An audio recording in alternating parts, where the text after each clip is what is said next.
Alam mo ba kung bakit maraming tao ang pakiramdam nila stuck sila sa buhay? Hindi dahil wala silang pangarap, kundi dahil hindi malinaw kung ano talaga ang gusto nila. Gusto nila ng successful life. Gusto nila ng more money. Gusto nila ng happiness.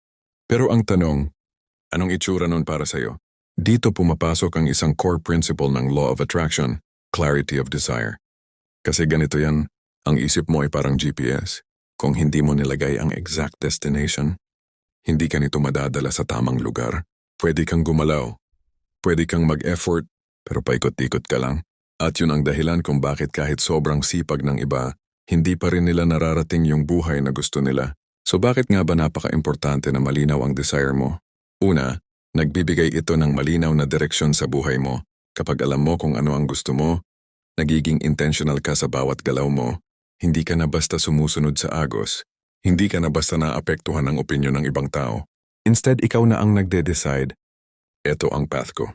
Pangalawa, ina-align nito ang thoughts, emotions at actions mo. Sa Law of Attraction, hindi sapat na gusto mo lang ang isang bagay.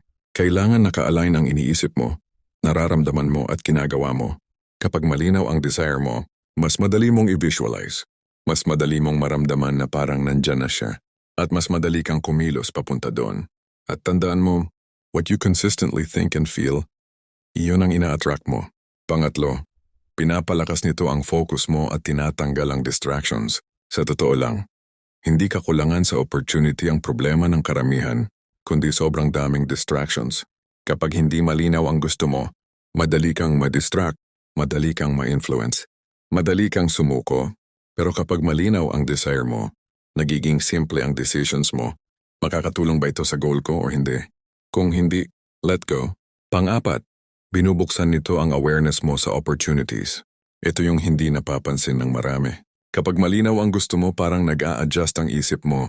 Mas napapansin mo ang mga pagkakataon na dati hindi mo nakikita. Parang dati wala kang napapansing red na kotse. Pero nung gusto mong bumili, biglang ang dami. Ganon din sa opportunities. Hindi sila dumadami, mas nagiging aware ka lang. Pero bakit nga ba maraming tao ang hindi malinaw sa gusto nila? Kasi may fear. Takot na baka hindi mangyari. Takot na baka hindi sila karapat-dapat. Takot na baka mag-fail. At minsan, nasanay na silang sundin ang expectations ng ibang tao. Family, society, friends. Kaya imbes na tanungin ang sarili nila kung ano ang gusto nila, ang tinatanong nila ay, ano ba ang dapat kong gustuhin? Pero ito ang katotohanan. Hindi mo ma-attract ang bagay na hindi mo kayang i-define. Hindi mo maaabot ang destination na hindi mo alam. Kaya paano mo sisimulan ang pag-identify ng desire mo? Simple pero kailangan ng honesty. Step 1. Tanungin mo ang sarili mo. Ano ang gusto ko kung walang limitasyon? Hindi yung practical, hindi yung safe, kundi yung totoo. Step 2. I-define mo siya clearly. Hindi lang gusto ko ng pera, kundi magkano, paano, kailan, para saan. Step 3. I-visualize mo araw-araw. I-feel mo na parang nandyan na. Ano ang pakiramdam? Ano ang itsura ng buhay mo? Step 4. I-align mo ang actions mo. Kahit maliit na steps basta consistent. Ang Law of Attraction ay hindi tungkol sa paghiling lang.